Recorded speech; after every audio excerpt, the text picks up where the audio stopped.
নমস্কার।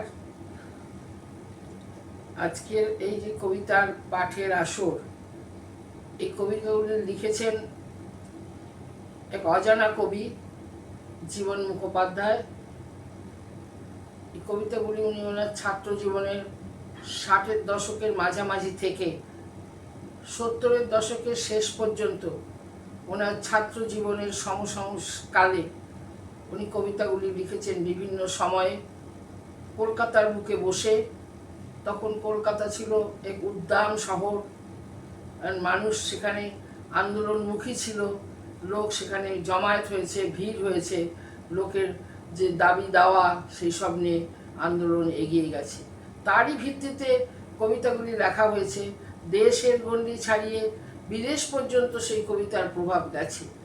আজকে বহু বছর হয়ে গেছে, উনি পরিণত বয়সে উপনীত হয়েছেন। বাংলা কবিতাগুলোর কোনো হচ্ছে না, বাংলা কবিতাগুলির পরিণতির দিকে যাচ্ছে না। তখন আমি ভাবলাম এই কবিতাগুলি পড়ে কিছু রেকর্ড করে আমাদের রাখা উচিত, যে কবিতাগুলো একটা ঐতিহাসিক সময়ের প্রতিফলন, যেটা বাংলার বুকে হয়েছিল। তারই ভিত্তিতে ওনার যে ব্যক্তিগত জীবনের যে সুখ দুঃখ, পাওয়া না পাওয়া, এবং এই যে দেশ বিভাগের প্রভাব, এই সব কিছুই কিন্তু এই কবিতাগুলির মধ্যে রিফ্লেক্টেড হয়েছে। সব কিছু তো বলা সম্ভব না, কয়েকটা বিশেষ কবিতা বেছে নিয়েছি যেগুলো পড়ে আমি রেকর্ডে রাখতে চাই।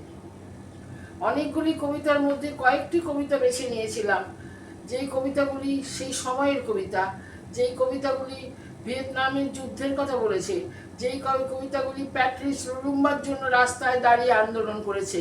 এই আন্দোলনের ইতিহাস, মানুষের দুঃখের ইতিহাস, চলমান জীবনের ইতিহাস, জীবন মুখোপাধ্যায়ের কবিতার মূল কথা, সেই কথাটা আমি তুলে ধরতে পেরেছি কিনা জানি না, তবে আমার মনে হয় উনি যে বলতে চেয়েছেন তার কবিতা আমি আপনাদের সামনে রাখতে পেরেছি।